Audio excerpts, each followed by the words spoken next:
नमस्कार विद्यार्थी मित्रांनो, स्वागत आहे आपले ब्रँड मराठी गाईड या आपल्या मराठी युट्यूब चॅनलवर।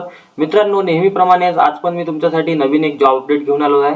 मित्रांनो, जर तुम्ही फक्त 10वी आणि 12वी पास असाल तर तुमच्यासाठी अतिशय चांगला या प्रकारे जॉब असणार आहे, या प्रकारे नोकरी असणार आहे। परमनंट नोकरी आहे मित्रांनो। नोकरी कुठे आहे पूर्णपणे आपण त्याची माहिती घेऊया। फॉर्म कसा भरायचा आहे, कुठे भरायचा आहे, ऑफलाईन आहे की ऑनलाईन आहे, फी किती आहे, सर्व आपण या व्हिडिओमध्ये पाहणार आहोत। तर मित्रांनो, व्हिडिओ शेवटपर्यंत पहा आणि व्हिडिओ आवडल्यास आपल्या मित्रांसोबत नक्की शेअर करा। चला तर मित्रांनो, सुरू करूया। जाहिरात मुंबई उच्च न्यायालय खंडपीठ औरंगाबाद यातर्फे ही जाहिरात आलेली आहे मित्रांनो। मुंबई उच्च न्यायालय खंडपीठ औरंगाबाद।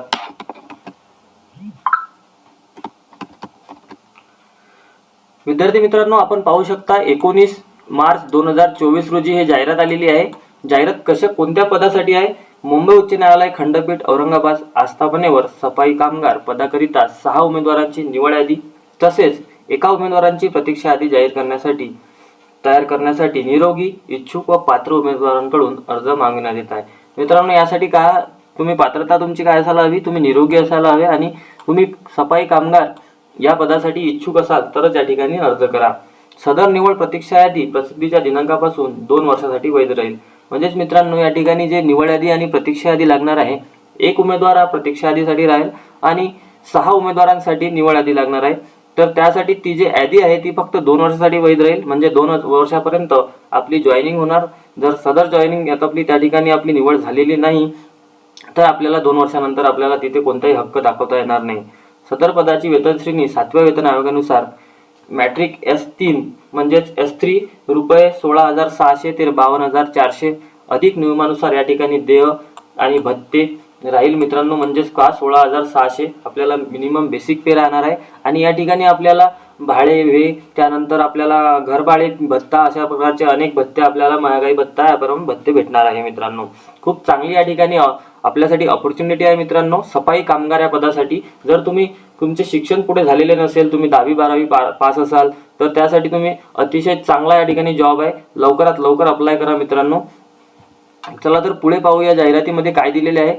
प्रस्तुत जाहिरातीत नमूद केलेल्या पात्रतेची पूर्तता करणाऱ्या इच्छुक उमेदवारांनी त्यांचे अर्ज विहित नमुन्यात जाहिरातीसोबत परिशिष्ट अ प्रमाणे, म्हणजेच मित्रांनो या ठिकाणी परिशिष्ट अ हा वेगळा एक फॉर्म दिलेला आहे आपल्याला, या ठिकाणी वेगळं कागदपत्र दिलेले आहे। आवश्यक त्या प्रमाणपत्रांच्या स्वतः प्रमाणित केलेल्या, म्हणजेच आपल्याला जे आपले डॉक्युमेंट आहे, आपले कागदपत्रे आहे, त्यावर आपल्याला आपली स्वतःची साईन करून स्वतःची सही करून ते सेल्फ अटेस्टेड करायचे आहे आणि त्याची झेरॉक्स त्यासोबत लावून 10 एप्रिल 2024 सायंकाळी 5 वाजेपर्यंत किंवा त्यापूर्वी या कार्यालयात पोहोचेल अशा रीतीने स्पीड पोस्ट मार्फत आपल्याला या ठिकाणी अर्ज करायचा आहे मित्रांनो। लक्षात घ्या, या ठिकाणी आपल्याला ऑनलाईन अर्ज करायचा नाही आहे। फक्त आणि फक्त स्पीड पोस्ट नुसारच आपल्याला या ठिकाणी अर्ज करावा लागणार आहे आणि 10 एप्रिल पर्यंत आपला अर्ज त्या ठिकाणी गेला पाहिजे। तर कोणता पत्ता आहे? पत्ता पहा, कोणत्या पत्त्यावर आपल्याला अर्ज करायचा आहे। प्रबंधक प्रशासन, मुंबई उच्च न्यायालय खंडपीठ औरंगाबाद, जालना रोड, छत्रपती संभाजीनगर या पत्त्यावर आपल्याला या ठिकाणी अर्ज पाठवावा लागणार आहे आणि अर्जासोबत आपल्याला पूर्णपणे आपले डॉक्युमेंट त्याची साईन करून, आपली स्वतःची साईन करून, सेल्फ अटेस्टेड करून ते डॉक्युमेंट त्या ठिकाणी त्यांच्या झेरॉक्स म्हणजे छायांकित प्रत त्यासोबत जोडावी लागणार आहे आणि त्यानंतरच आपल्याला हा अर्ज फक्त आणि फक्त स्पीड पोस्ट, त्या व्यतिरिक्त कोणत्याही माध्यमातून किंवा वरील नमूद केलेल्या तारखेनंतर आलेल्या अर्जाचा विचार केला जाणार नाही। या ठिकाणी पहा मित्रांनो, त्यांनी पूर्णपणे माहिती दिलेली आहे।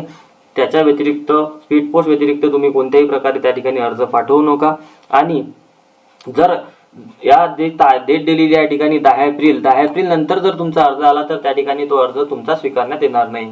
तर मित्रांनो, या पदासाठी आपली पात्रता काय आहे? उमेदवार भारताचा नागरिक असावा, उमेदवार किमान इयत्ता 4थी उत्तीर्ण असावा। तर मित्रांनो, तुम्ही 4थी उत्तीर्ण नक्की असाल तर या ठिकाणी ही संधी सोडू नका। उमेदवार जाहिरात प्रसिद्धीच्या तारखेला 18 वर्षापेक्षा लहान व 38 वर्षापेक्षा मोठा नसावा। मित्रांनो, लक्षात घ्या, ही जी जाहिरात आहे ही फक्त आता हे जे वयोमर्यादा दिलेली आहे या ठिकाणी ओपन साठी आहे मित्रांनो। या ठिकाणी आपल्याला जे राखीव प्रवर्ग आहे त्यासाठी थोडी वेगळी वयोमर्यादा आहे। तर पहा, मागासवर्गीय जे आपले राखीव प्रवर्ग आहे त्यासाठी आपल्याला 43 वर्षाची असेल वयोमर्यादा। न्यायालयीन कर्मचारी किंवा शासकीय कर्मचारी यांना वयाची अट नाही आहे। जर तुम्ही न्यायालयात या अगोदर कर्मचारी असाल किंवा तुम्ही कोणत्याही प्रकारचे एक शासकीय कर्मचारी असाल आणि तुम्हाला इकडे पण अर्ज करायचा आहे तर तुमच्यासाठी कोणत्याही प्रकारची वयोमर्यादा नाही आहे।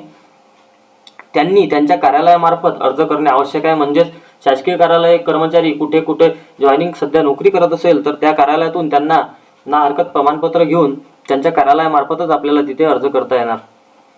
उमेदवारास मराठी व हिंदी भाषा लिहिता वाचता व बोलता येणे आवश्यक आहे.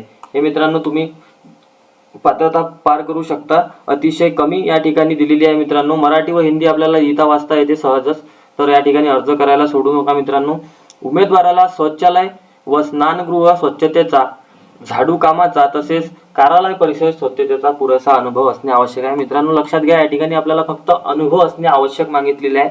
कोणतेही या प्रकारे या ठिकाणी आपल्याला प्रमाणपत्र म्हणजे सर्टिफिकेट या ठिकाणी द्यावं लागणार नाही आहे. फक्त तुम्हाला त्या कामाचा म्हणजे साफसफाई कामाचा, तर पदानुसारच आपलं काम राहणार आहे.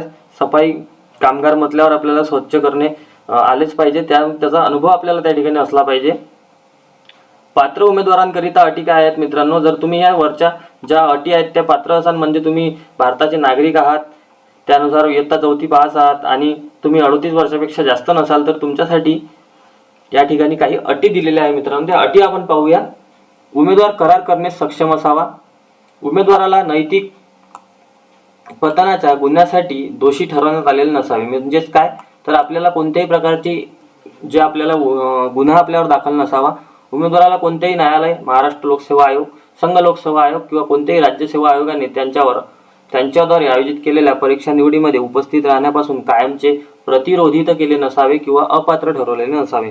म्हणजेच आपण जेव्हा एक्झामला जात असतो सेंटरवर, तेव्हा तुम्ही काही ठिकाणी चिटिंग करता, तिथे जर तुम्हाला काही तुमच्यावर गुन्हा दाखल झाला असेल तर तुम्ही या ठिकाणी अर्ज करू शकत नाही मित्रांनो. ही महत्त्वाची बाब आहे, या ठिकाणी लक्षात ठेवा.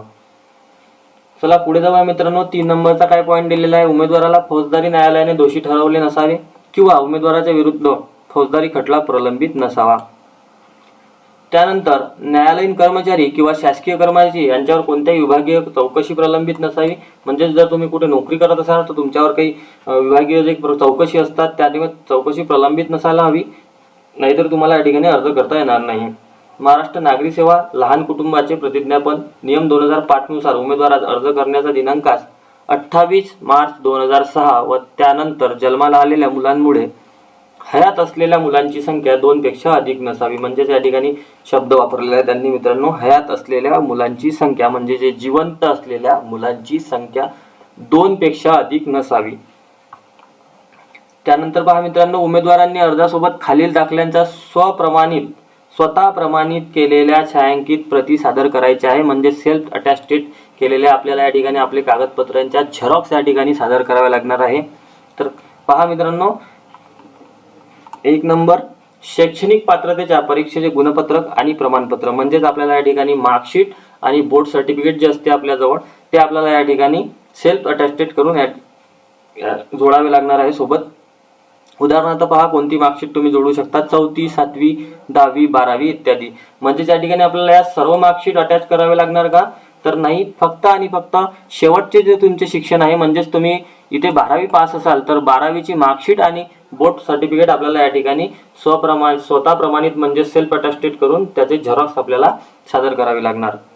जन्मतारखेचा दाखला अथवा तत्सम अधिकाऱ्याने प्रदान केलेल्या जन्मतारखेचा पुरावा. म्हणजे या ठिकाणी काय आलं मित्रांनो, पहा, जन्मतारखेचा दाखला खूप मुलांकडे, खूप विद्यार्थ्यांकडे जन्मतारखेचा दाखला उपलब्ध नसते. तर तुम्हाला काय करता येते, आपला जो 12वीची बोर्ड सर्टिफिकेट आहे किंवा 10वीची बोर्ड सर्टिफिकेट आहे त्यावर सुद्धा आपल्याला तुमच्या डेट ऑफ बर्थ असतात म्हणजे जन्मदिनांक असते, किंवा जो आपली TC असते म्हणजे शाळा सोडण्याचा प्रमाणपत्र, त्यावर पण आपला जन्मदिनांक जन्म डेट असते. तर ते पण आपण या ठिकाणी लावू शकता. उमेदवार दिव्यांग असल्यास दिव्यांगत्व म्हणजेच आपल्याला डिसेबिलिटी कोणी असेल तर त्याचं प्रमाणपत्र असणे आपल्याजवळ आवश्यक आहे. जातीचा दाखला म्हणजेच कास्ट सर्टिफिकेट पण या ठिकाणी लागणार आहे. सफाई कामाचा पूर्ण अनुभव असल्यास, म्हणजे या अगोदर जर तुम्हाला कुठे तुम्ही सफाई कामगार म्हणून काम केले असेल आणि त्याचा जर तुम्हाला अनुभव असेल तर ते सर्टिफिकेट तुम्हाला या ठिकाणी द्यावं लागेल. महाराष्ट्र राज्याचे अधिवास प्रमाणपत्र म्हणजेच डोमॅसाइल सर्टिफिकेट पण तुम्हाला या ठिकाणी द्यावे लागणार. विवाहित महिलांसाठी महत्त्वाचा आहे 7 नंबरचा मुद्दा लक्षात घ्या. जर उमेदवाराने नाव बदलले असल्यास नाव बदलाबाबतचे दस्तावेज, उदाहरणार्थ शासकीय राजपत्र किंवा सक्षम प्राधिकरणाने जारी केलेल्या विवाह प्रमाणपत्राची प्रत तुम्हाला सोबत जोडावी लागणार आहे.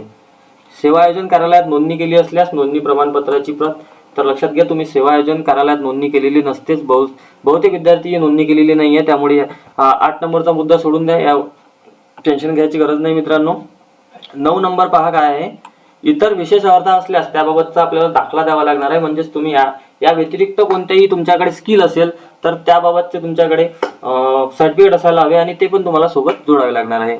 न्यायालय प्रशासनाने विचारल्यास इतर कोणतेही दस्तावेज, म्हणजे वेळोवेळी जर न्यायालय प्रशासन जे आहे भरती करतेच्या वेळी त्यांनी कोणते डॉक्युमेंट तुम्हाला वेळेवर मागितले ते तुमच्याकडे असणे गरजेचे आहे. नंतर ड मध्ये पहा मित्रांनो, एक स्पेशल दिलेला आहे, उमेदवारांनी अर्जासोबत खालील मूळ दाखले कागदपत्रे जोडावीत. म्हणजेच आता काय, आपल्याला या ठिकाणी छायांकित प्रत म्हणजे झेरॉक्स जोडावी लागणार नाही. आपल्याला या ठिकाणी मूळ प्रोव्हिजनल नाही तर आपल्याला फायनल जे डॉक्युमेंट असतात आपले ते डॉक्युमेंट या ठिकाणी जोडावे लागणार आहे. लहान कुटुंबाबाबतचे प्रतिज्ञापन म्हणजे काय, तर त्या ठिकाणी ते जाहिरातीसोबत नंबरचा आपल्याला एक प्रिंट देणार आहे A4 साईज पेजवर. त्यावर आपल्याला नाव आणि आपल्याला किती अपत्य आहेत, 2 आहेत, लग्नानंतर 3 आहे, ते त्या ठिकाणी लिहून आपल्याला त्यावर साईन करून ते स्कॅन करून त्या ठिकाणी अपलोड करावं लागणार आहे आणि ते पण ओरिजिनल अपलोड करावं लागणार आहे. म्हणजेच अपलोड नाही, ऑनलाईन फॉर्म नसल्यामुळे आपल्याला सोबत जोडावी लागणार आहे ओरिजिनल. जाहिरात प्रसिद्धीनंतरची तारीख असलेले 2 प्रतिष्ठित व्यक्तींनी दिलेले चारित्र्य संपन्नतेविषयीचे 2 प्रमाणपत्र. म्हणजेच आपल्याला 19 मार्च नंतर जाहिरात प्रसिद्ध झाली, त्यानंतर आपल्याकडे 2 प्रतिष्ठित व्यक्ती, म्हणजेच आपल्या गावात जर तुम्ही राहत असाल तर गावात प्रतिष्ठित व्यक्ती म्हणजे तुम्ही सरपंच किंवा त्यानंतर ग्रामसेवक यांचा पण तुम्ही 2 चारित्र्य संपन्नतेविषयीचे प्रमाणपत्र घेऊ शकता. किंवा तुम्ही शहरात राहत असाल तर मित्रांनो तुम्ही लक्षात घ्या, नगरसेवक, आमदार तसेच खासदार यांचा पण आपल्याला या ठिकाणी चारित्र्य संपन्नतेविषयीचे 2 प्रमाणपत्र तुम्ही या ठिकाणी जोडू शकता. मित्रांनो लक्षात घ्या, उमेदवार शासकीय कर्मचारी असल्यास सक्षम प्राधिकाऱ्यांनी कार्यालयाची मंजुरी घेतल्याचे म्हणजेच ना हरकत प्रमाणपत्र. जर तुम्ही आधीच कुठेतरी नोकरी करत असाल, या अगोदर तुम्ही किंवा नोकरीला आपण सध्या असाल तर त्या ठिकाणी आपल्याला ना हरकत प्रमाणपत्र त्या कार्यालयातून घ्यावे लागेल आणि यासोबत जोडावे लागणार. अर्जासोबत स्वतःचा पत्ता ठळक अक्षरात लिहिलेले 5 रुपयाचे पोस्टाचे तिकीट लावलेले कोरे पाकिट आपल्याला पाठवावे लागणार. महत्त्वाचा मुद्दा आहे मित्रांनो या ठिकाणी. पूर्णपणे व्हिडिओ पहा मित्रांनो. व्हिडिओ आवडल्यास मित्रांसोबत नक्की शेअर करा. या ठिकाणी पहा, अर्जासोबत स्वतःचा पत्ता ठळक अक्षरात म्हणजेच आपल्याला काय प्रति 2 लिहून आपला पत्ता लिहायचा आहे. एक कोरे पाकिट घ्यायचे आहे, त्यावर फक्त 5 रुपयाचे तिकीट लावून या ठिकाणी त्या अर्जासोबत आपल्याला ते जोडायचे आहे. म्हणजेच काय होईल, जर तुम्हाला त्यांना काही रिटर्न पाठवायचे असेल तर त्या पाकिटात ते आपल्याला पाठवू शकतात. पासपोर्ट आकाराचा स्वतःचा एक फोटो सोबत पाठवावा. म्हणजेच तुम्ही जेव्हा ॲप्लिकेशन करणार आहे, अर्ज करणार आहे, तेव्हा त्या पाकिटमध्ये तुम्ही एक पासपोर्ट साईज फोटो टाकून द्या, म्हणजेच तो त्यांना भेटून जाईल. अर्जाची छाननी व अल्पसूची. मित्रांनो या ठिकाणी अतिशय महत्त्वाची बाब आहे, लेखी परीक्षा नाही आहे मित्रांनो. लेखी परीक्षा अजिबात तुमची घेतल्या जाणार नाही. अतिशय महत्त्वाचा मुद्दा आहे मित्रांनो. जर लेखी परीक्षा नाही तर तुम्ही खूप याची संधीचा या फायदा घ्या, कारण या ठिकाणी तुमचा कोणत्याही प्रकारची परीक्षा म्हणजेच पेपर होणार नाही आहे मित्रांनो, लक्षात घ्या. जाहिरातीतील तरतुदीनुसार केवळ किमान अर्हता धारण करणाऱ्या उमेदवारांना प्रात्यक्षिक म्हणजेच प्रॅक्टिकल परीक्षा, शारीरिक कार्यक्षमता चाचणी, मुलाखत म्हणजेच तुमचा इंटरव्ह्यू होणार आहे, यासाठी बोलावण्याचा कोणताही हक्क असणार नाही. तसेच सदर पदासाठी किमान अर्हता आवश्यक असून ती धारण करणाऱ्या सर्वच उमेदवारांना प्रात्यक्षिक परीक्षेसाठी बोलावण्यात येईल असे नाही. तसेच केवळ उमेदवाराचे अल्पसूचीमध्ये नाव आले म्हणून संबंधित पदासाठी उमेदवारी निश्चित झाली असे पण तुम्ही गृहीत धरू शकत नाही मित्रांनो. जर तुम्हाला तुमचं नाव आलेलं असेल निवड यादीमध्ये, म्हणजे जे शॉर्टलिस्ट लागणार आहे त्यामध्ये जर तुमचं नाव आलेलं असेल तर तुम्ही कोणत्याही पदासाठी हक्क दाखवता येत नाही तुम्हाला. अल्पसूची म्हणजेच काय, शॉर्टलिस्टेड कॅन्डिडेट शॉर्टलिस्ट होणार आहे मित्रांनो. या ठिकाणी सर्व अर्ज एकत्रित आल्यानंतर आपल्याला एक शॉर्टलिस्ट लावणार आहे आणि त्यामध्ये आपले नाव असणे गरजेचे आहे. अल्पसूचित समाविष्ट उमेदवार जाहिरातीमध्ये नमूद केलेल्या पात्रता व अटी शर्तीनुसार पात्र असल्याचे समजून त्यास प्रात्यक्षिक परीक्षेकरिता तात्पुरता प्रवेश देण्यात येईल. तर पहा, इथं कोणत्याही प्रकारचा लेखी परीक्षेचा उल्लेख केलेला नाही आहे मित्रांनो. फक्त जर तुम्ही शॉर्टलिस्ट कॅन्डिडेटच्या जे लिस्ट लागणार आहे त्यामध्ये जर तुमचं नाव असेल तर डायरेक्ट तुम्हाला प्रात्यक्षिक परीक्षा म्हणजे प्रॅक्टिकल परीक्षेकरिता प्रवेश देण्यात येईल. मूल्यांकन पद्धती कशी असणार आहे, कसे गुण असणार आहे, तर लक्षात घ्या. मूल्यांकन पद्धती, प्राप्त अर्जाची छाननी केल्यानंतर अल्पसूचीप्रमाणे पात्र उमेदवारांना खालील निवड प्रक्रियेस सामोरे जावे लागेल. तर खालील निवड प्रक्रिया म्हणजेच काय आहे, तर 1 नंबरची आहे काय होणार आहे आपले प्रात्यक्षिक परीक्षा, म्हणजेच आपला एक प्रॅक्टिकल एक्झाम होणार आहे.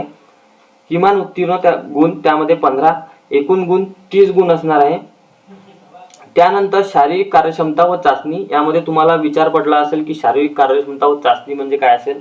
तर मित्रांनो त्या ठिकाणी तुमची चपळता चेक केली जाते, तुम्ही किती लवकर कोणतं काम करू शकता हे चेक केलं जाते. त्यासाठी तुम्हाला 10 मार्काची एक चाचणी द्यावी लागेल आणि तोंडी मुलाखत म्हणजेच एक इंटरव्ह्यू तुमचा होणार आहे त्या ठिकाणी छोटासा 10 मार्काचा, तो पण तुम्हाला तिथे पास करावा लागेल. आणि एकूण निवड प्रक्रियेचे गुण असणार आहे या ठिकाणी 50 गुणाची ही अशी परीक्षा होणार आहे. या 50 गुणामध्ये काय आले तर आपली प्रॅक्टिकल एक्झाम, शारीरिक कार्यक्षमता चाचणी आणि तोंडी मुलाखत, एकूण 50 गुण या ठिकाणी आपल्याला 50 गुणाची परीक्षा द्यावी लागेल. त्यानंतर पहा अर्ज करण्याची पद्धत अतिशय महत्त्वाची आहे मित्रांनो. आपण जे सरळ सेवा भरतीसाठी अर्ज करतो किंवा कोणत्याही कॉम्पिटिटिव्ह एक्झामला जेव्हा आपण अर्ज करत असतो तर अर्ज तो ऑनलाईन असतो. इथे पूर्णपणे वेगळी प्रोसेस आहे. उमेदवाराने संपूर्ण जाहिरात तपशीलवार वाचावी व अर्जात भरलेला योग्य. तर मित्रांनो तुम्हाला हे जाहिरात वाचायची असेल तर मी या जाहिरातीची लिंक आपल्या डिस्क्रिप्शन बॉक्समध्ये देत आहे. त्या तिथून आपण हे पूर्णपणे जाहिरातीचे वाचन करा आणि त्यानंतरच अर्ज करा. अर्जात भरलेला तपशील योग्य आहे हे सुनिश्चित करून घेऊन अर्ज सादर करावा. उमेदवाराने एकापेक्षा अनेक अर्ज सादर केल्यास शेवटी सादर केलेला अर्ज विचारात घेतला जाईल. मित्रांनो असं करूच नका, एकापेक्षा जास्त अर्ज करू नका. जर तुमचा अर्ज चुकला असेल तर त्या ठिकाणी थांबून जा. एकापेक्षा जास्त अर्ज केल्यास तुमचा एक शेवटचा अर्ज विचारात घेतला जाईल आणि असं शक्यतो चुकू देऊ नका. अर्ज खूप हळूहळू 1 दिवस पूर्ण लावा लिहायला आणि अर्ज करताना फक्त चुकू देऊ नका. विवाहित महिला उमेदवारांनी किंवा कोणत्याही कारणास्तव नावात बदल केलेल्या उमेदवारांनी अर्जामध्ये शैक्षणिक पात्रता उदाहरणार्थ 4थी, 8वी आणि 10वी आणि 12वी अर्हता धारण करताना त्यांचे जे नाव होते त्यांचं नावाने अर्ज करणे अनिवार्य आहे. पहा मित्रांनो या ठिकाणी महिला उमेदवार जे आहेत, मुलींना लक्ष द्या, या ठिकाणी तुमच्यासाठी एक महत्त्वाचे आहे. तुम्ही अर्ज जेव्हा करता जर तुमचे लग्न झाले असेल तर जे सासरचे जे नाव असतात त्या नावाने तुम्ही अर्ज करू नका. जर ते तुमचे माहेरचे जे नाव आहे त्या नावाने अर्ज करा, म्हणजे समोर तुम्हाला प्रॉब्लेम जाणार नाही. सफाई कामगार पदासाठी इयत्ता 4थी मधील गुण नमूद करणे अनिवार्य आहे. जर उमेदवार इयत्ता 4थी परीक्षा उत्तीर्ण असेल आणि पुढील उच्च शैक्षणिक अर्हता म्हणजे 10वी, 12वी पदवी प्राप्त असेल व त्याच्याकडे इयत्ता 4थी गुणपत्रक नसेल तर तिने अर्ज भरताना इयत्ता 4थी करिता काल्पनिकरित्या 50% गुणांची नोंद अर्जामध्ये शैक्षणिक अर्हता रकान्यात भरावी. तर पहा आता या ठिकाणी काय मुद्दा दिलेला आहे, लक्षपूर्वक आहे का मित्रांनो. 4थीचे जे मार्क्स आहे खूप मुलांकडे, खूप मुलींकडे, सर्व विद्यार्थ्यांकडे आपल्याकडे 4थीची मार्कशीट नसते. कोणाची गाळ झालेली आहे, कोणाची कुठे हरवली, कोणाची फाटली, खूप वर्ष झाले 4थी करून. तर होऊ शकते आपल्याला 4थीची मार्कशीट आपल्याकडे नसेल. तर त्यासाठी पण एक या ठिकाणी चांगला पर्याय दिलेला आहे. लक्षात घ्या, तुम्हाला एक काल्पनिकरित्या 50% गुण त्या ठिकाणी टाकावे लागणार आहे. म्हणजेच तुमच्याकडे मार्कशीट नाही आहे तर काल्पनिकरित्या तुम्ही 50% म्हणजे एकूण गुण तुमचे 100 आहे त्यापैकी तुम्ही प्राप्त गुण 50 गुण त्या ठिकाणी टाकून द्या, म्हणजेच त्या ठिकाणी ते अर्ज स्वीकारतील. राज्य शासनाच्या इतर विभागात असलेल्या कर्मचाऱ्यांनी अर्ज भरण्यापूर्वी सध्याच्या नियोक्त्याकडून ना हरकत प्रमाणपत्र घेणे आवश्यक आहे. उच्च न्यायालय प्रशासनाकडून निर्देशित केल्यानंतर ते सादर करावे लागणार. पहा आता तुम्ही जर कुठे नोकरी करत असाल तर त्या ठिकाणी तुमची ना हरकत प्रमाणपत्र घ्या आणि त्यानंतर उच्च न्यायालय तुम्हाला सादर करावेला काहीतरी नोटिफिकेशन देणार आहे, त्या दिवशी आपल्याला तिथे सादर करावे लागणार ते अर्ज. तर उमेदवारांनी त्यांचा वैध ईमेल ID तसेच मोबाईल नंबर अर्जात नमूद करावा, ज्यावर आवश्यकता भासल्यास पत्रव्यवहार तसेच संपर्क केला जाईल. लक्षात द्या, तुमचा एक चालू ईमेल ID असणे आवश्यक आहे. कोणताही तुम्ही जेव्हा कुठेही अर्ज करायला जाता, कुठे ॲप्लिकेशन करायला जाता तर चालू ॲप्लिकेशनमध्ये ॲप्लिकेशन करताना त्या ठिकाणी चालू ईमेल ID आणि एक मोबाईल नंबर आपला द्यायचा आहे. म्हणजेच तिकडून जर आपल्याला काही मेल आलेला असला तर तो आपल्याला दिसला पाहिजे. उमेदवारांकरिता इतर आवश्यक सूचना दिलेल्या आहेत. काय सूचना आहे पहा, अर्ज पाठवताना पाकिटावर सफाई कामगार या पदाकरिता अर्ज असे ठळक अक्षरात लिहावे. एक तुम्ही ऑरेंज कलरचं पाकिट घेणार आहे तर त्यामध्ये सर्व डॉक्युमेंट टाकणार आहे आणि अर्ज लिफाफा बंद करून त्या लिफाफ्याच्या वर सेंटरला ठळक अक्षरात बोल्टमध्ये लिहायचं सफाई कामगार या पदाकरिता अर्ज असं या बोल्टमध्ये आपल्याला या ठिकाणी वरती सेंटरला लिहावे लागणार आणि त्यानंतरच तो अर्ज स्वीकारण्यात येईल. अर्जातील विहित जागी उमेदवाराने स्वतःचे अलीकडील काळातील पासपोर्ट आकाराचे छायाचित्र फोटो चिटकवावे. तर तो जो अर्जाचा नमुना त्यांनी दिलेला आहे त्यावर आपल्याला एक पासपोर्ट फोटो चिटकावा लागणार आणि तो पासपोर्ट फोटो चिटकून त्याची व्यवस्थित घडी करून ऑरेंज कलरचा जो लिफाफा आहे त्या लिफाफ्यामध्ये तो टाकणार. उमेदवाराने सोबत जोडलेल्या विविध नमुन्यातच अर्ज सादर करावा. सदर अर्जातील माहिती स्पष्ट हस्ताक्षरात पहा, सुस्पष्ट अक्षर चांगल्या अक्षरात तुम्ही ते माहिती भरणे आवश्यक आहे. अर्ज अपूर्ण भरलेला असेल किंवा वाचता येण्याजोगा नसेल किंवा विविध नमुन्यात नसेल तर असा अर्ज साकारण्यात येईल. पहा, जो त्यांनी नमुना दिलेला आहे, जो त्यांनी PDF आपल्याकडे एक PDF आहे, त्यांची पण मी डिस्क्रिप्शनमध्ये लिंक देत आहे. तर ते PDF त्याची प्रिंट काढून घ्या आणि व्यवस्थित त्यात जे जे आहे ते सर्व फिल करा. कुठेही चुकू नका. जर तुमचं चुकलं तर नाकारण्यात येईल अर्ज. या ठिकाणी स्पष्ट लिहिलेलं आहे त्यांनी. अर्ज भरताना कोणतेही शुल्क भरण्याची आवश्यकता नाही.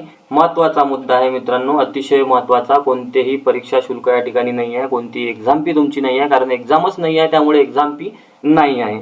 तथापि अल्पसूची प्रसिद्ध केल्यानंतर म्हणजेच काय, शॉर्टलिस्ट जेव्हा लागणार आहे, शॉर्टलिस्टमध्ये जर तुमचे नाव असेल तर तुम्हाला register high court bench at Aurangabad यांचे नावे राष्ट्रीयकृत बँकेतून 200चा धनाकर्ष डिमांड ड्राफ्ट अथवा पोस्टल ऑर्डर काढावी लागेल. सदरील शुल्क ना परतावा राहील. यानंतर तुम्हाला 200 रुपये भरावे लागणार. ते 200 रुपये कधी भरावे लागणार तर तुम्हाला आता जे तुम्ही अर्ज करत आहात तेव्हा तुम्हाला कोणताही परीक्षा शुल्क नाही, कोणत्याही प्रकारचा शुल्क लागणार नाही. पण शॉर्टलिस्टेड कॅन्डिडेट म्हणजेच ज्यानंतर अल्पसूची लागेल त्यानंतर त्या सूचीमध्ये जर आपलं नाव असेल तरच आपल्याला त्या ठिकाणी 200 रुपयाचा डिमांड ड्राफ्ट किंवा पोस्टल ऑर्डरद्वारे ते पैसे त्यावर द्यावे लागेल. निवड प्रक्रिया सुरू झाल्यानंतर किंवा नियुक्तीनंतर कोणत्याही क्षणी उमेदवाराने अर्जात दिलेली माहिती खोटी सादर केल्याचे किंवा खरी माहिती दडपून ठेवण्याचे निदर्शनास आल्यास त्याची उमेदवारी भरती प्रक्रियेच्या कोणत्याही टप्प्यावर रद्द करण्यात येईल. खोटी माहिती देऊ नका मित्रांनो. खोटी माहिती दिल्यावर तुम्ही पुढे तुमची नोकरी धोक्यात येऊ शकते. नियुक्ती झाल्याचा त्याला पदावरून काढून टाकण्यात येईल, इथे लिहिलेलं आहे. जाहिरातीत अनुसरून प्राप्त झालेल्या अर्जाच्या संख्येनुसार उमेदवारांच्या शैक्षणिक पात्रता व त्यातील गुणवत्तेनुसार तसेच शौचालय व स्नानगृह स्वच्छतेचा, झाडू कामाचा व कार्यालय परिसर स्वच्छतेचा असलेल्या अनुभवानुसार उमेदवारांची अल्पसूची प्रसिद्ध करण्यात येईल. अल्पसूची करण्याचे सर्व अधिकार माननीय निवड समिती, मुंबई उच्च न्यायालय खंडपीठ औरंगाबाद यांनी स्वतःकडे राखून ठेवले आहे.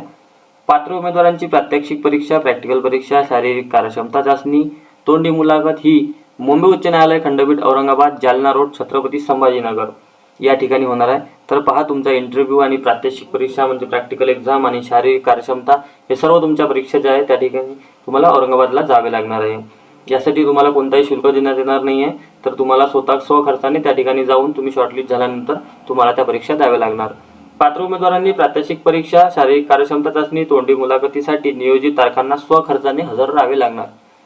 त्यानंतर सदर पदाची प्रात्यक्षिक परीक्षा, शारीरिक कार्यक्षमता चाचणीसाठी बोलावण्यात येणाऱ्या उमेदवारांनी उपस्थित राहताना त्यांनी प्रवेशपत्र तसेच या कार्यालयात मान्य होईल असे स्वतःचे फोटो असलेले ओळखीचा पुरावा जसे की मतदार ओळखपत्र, पॅन कार्ड, आधार कार्ड, वाहन चालक परवाना यापैकी कोणतेही एक मूळ पुरावा आणावा.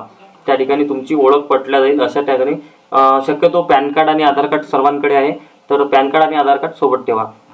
उमेदवारांची निवड ही सफाई कामगार पदाच्या प्रात्यक्षिक परीक्षा, शारीरिक कार्यक्षमता चाचणी व तोंडी मुलाखतीत मिळालेल्या एकत्रित गुणांच्या आधारे केली जाईल.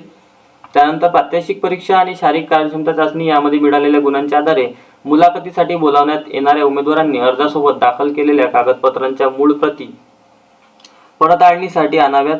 योग्य छाननीनंतर केवळ पात्र उमेदवारांनाच मुलाखतीसाठी उपस्थित राहण्याची परवानगी देण्यात येईल. सफाई कामगार पदाच्या प्रात्यक्षिक परीक्षेत अनुत्तीर्ण झाल्यास उमेदवारात उर्वरित चाचणीसाठी पात्र राहणार नाही. तर पहा मित्रांनो, या ठिकाणी लक्षात घ्या, तुम्ही शॉर्टलिस्टेड झाला, तुमची अल्पसूचीमध्ये नाव आहे आणि त्यानंतर तुम्ही प्रॅक्टिकल एक्झाम म्हणजे प्रात्यक्षिक परीक्षा दिली, पण त्या ठिकाणी जर तुम्ही नापास झाला तर तुम्हाला पुढची परीक्षा द्यायला तिथून तुम्ही भरती प्रक्रियेतून कट होऊन जाता. कोणत्याही बदलाबाबतची सूचना उशिरा मिळाल्याने नियोजित तारखेत व वेळेत उमेदवार सफाई कामगार पदाच्या प्रात्यक्षिक परीक्षा, शारीरिक कार्यक्षमता चाचणी, त्यानंतर तोंडी मुलाखतीत अनुपस्थित राहिल्यास उच्च न्यायालय प्रशासनाकडून याबाबत कोणतीही तक्रार किंवा दावा ऐकला जाणार नाही आहे. म्हणजेच तुम्ही स्वतः काहीतरी वेळानं गेलाय तिथे आणि एक्झाम चालू झालेली आहे तर तुम्ही कोणत्याही प्रकारची अर्ज करून किंवा विनंती करून त्यांना सांगू शकत नाही. त्या ठिकाणी ते विचारात घेणार नाही तुमची विनंती. सदर भरती रद्द झाल्यास याबाबत उमेदवाराला कोणताही दावा सांगता येणार नाही. परीक्षेचा प्रकार, परीक्षा स्थगित करणे व रद्द करणे, अंशतः काही बदल करणे तसेच पदसंख्येतील बदल याबाबत सर्व अधिकार माननीय निवड समिती मुंबई उच्च न्यायालय खंडपीठ औरंगाबाद यांनी स्वतःकडे राखून ठेवले आहेत. याबाबत कोणतेही दावा विचारात घेतला जाणार नाही. केवळ अर्ज दाखल केला यावरून मुलाखतीचा किंवा नेमणुकीचा हक्क मागता येणार नाही. कार्यालयाच्या नियंत्रणाबाहेरील कोणत्याही अनपेक्षित घटनेमुळे भरती प्रक्रियेचे वेळापत्रक बदलू शकते. तसा बदल वेळोवेळी उच्च न्यायालयाच्या अधिकृत संकेतस्थळावर प्रसिद्ध करण्यात येईल. त्याकरिता उमेदवारांनी अधिकृत संकेतस्थळ या ठिकाणी पहा मित्रांनो, हे पण लिंकमध्ये मी वेबसाईट टाकून देतो. तुम्हाला वेळोवेळी या ठिकाणी भेट देऊन नोटिफिकेशनमध्ये जायचं. रिकमेंडचे एक नोटिफिकेशनमध्ये एक वर दिलेलं आहे त्यांनी. तिथे तुम्हाला या भरतीबाबतची काहीही नोटिफिकेशन आली तर तिथे चेक करत राहायचं तुम्ही अर्ज केल्यानंतर. सदर पदे जशी रिक्त होतील त्यानुसार नियुक्ती आदेश जारी करण्यात येईल. पहा मित्रांनो, 6 ठिकाणी या ठिकाणी निवड करणार आहे आणि एक पण आपल्याला याच्यात कशामध्ये ठेवणार आहे आपल्याला, तर एक या ठिकाणी एक आपल्याला प्रतीक्षा सूचीमध्ये ठेवणार आहे. तर जशी त्या पदावरील तिकडचे जे कर्मचारी आहेत ते रिटायरमेंट होतील आणि ते पद रिक्त होतील, त्या तसे आपल्याला आपली ऑर्डर निवड करण्यात येईल. आपल्याला एक ऑर्डर देण्यात येईल. निवड झालेला उमेदवार नियुक्ती आदेशात नमूद केलेल्या कालावधीत सेवेत रुजू न होऊ शकला तर त्याचे नाव निवड प्रतीक्षा यादीतून कमी करले जाईल. महत्त्वाचा मुद्दा आहे मित्रांनो. निवड यादीतील उमेदवार विविध कालावधीत रुजू न झाल्यास अथवा रुजू झाल्यानंतर निवड यादीच्या वैध कालावधी संपण्यापूर्वी सेवा सोडून गेल्यास प्रतीक्षा यादीतील उमेदवाराचा विचार नियुक्तीसाठी केला जाईल. तथापि प्रतीक्षा यादीमध्ये केवळ नाव समाविष्ट केल्यामुळे सदर उमेदवाराला नियुक्तीचा अधिकार प्राप्त होणार नाही. त्यानंतर हे सर्व तुमचे शॉर्टलिस्ट झाल्यानंतरचे कामाचे मुद्दे आहे मित्रांनो. तर पहा, आपण आता महत्त्वाचा पाहू काय आहे. तर सफाई कामगार पदाची काय कर्तव्य आहे. तर तुम्हाला इथे जर तुमची निवड झाली तर तुम्हाला नेमके काम काय असणार आहे त्याबाबत पहा. मान्य न्यायाधीशांच्या चेंबरची स्वच्छता तसेच तेथील स्वच्छतागृह, शौचालय आणि स्नानगृहे स्वच्छ व नीटनेटके ठेवणे, राजशिष्टाचार अधिकारी तथा न्यायालय रक्षकद्वारे नियुक्त केलेली इतर कोणतीही कामे या ठिकाणी आपल्याला करावी लागणार आहे. सदरची ॲड मित्रांनो 19 मार्च 2024 विमलनाथ यस तिवारी, प्रबंधक प्रशासन, नागपूर खंडपीठ या ठिकाणून आपल्याला ही जाहिरात प्रसिद्ध झालेली आहे. आणि अतिशय महत्त्वाची गोष्ट या ठिकाणी आहे मित्रांनो, सर्वांनी लक्षात घ्या, या ठिकाणी लेखी परीक्षा नसल्यामुळे अर्ज करायचा सोडू नका. कारण लेखी परीक्षा ज्या अर्थी तुम्हाला नाही आहे तर तुम्ही या ठिकाणी अर्ज कराच. कारण तुम्हाला लेखी परीक्षा नाही आणि तुमचे जर पुढे योग्य शिक्षण झालेले नाही आहे, तुम्ही 10वी आणि 12वी फक्त पास असाल तर या ठिकाणी तुम्ही नक्की अर्ज करा मित्रांनो.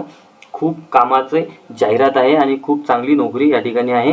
खूप चांगला पगार पण आहे आणि आपल्याला काम करायला मिळणार आहे. मुंबई उच्च न्यायालय खंडपीठ औरंगाबाद यामध्ये या प्रकारे पदोन्नती आणि त्यानंतर आपल्याला कोणती या पदांवरून काही पदोन्नती होणार आहे किंवा आपल्याला प्रमोशन होणार आहे याबाबतचं काही माहिती या ठिकाणी दिलेली नाही आहे. जर काही माहिती आलीच तर मी पुढच्या व्हिडिओमध्ये आपल्याला सांगणारच आहे. त्यापूर्वी तुम्ही एक लक्षात घ्या, आपल्याला इथे डेट दिलेली आहे 10 एप्रिलपर्यंत. तुम्ही लवकरात लवकर अर्ज पोस्टाने, स्पीड पोस्टने स्वतःचा अर्ज न चुकता चांगला अक्षरात भरून पाठवून द्या. तर मित्रांनो, या व्हिडिओ इथेच थांबूया आपण. काही अडचणी असल्यास मला कमेंट बॉक्समध्ये सांगा, मी तुम्हाला पूर्णपणे मदत करेल. पुन्हा भेटूया अशाच व्हिडिओसह. तोपर्यंत धन्यवाद मित्रांनो.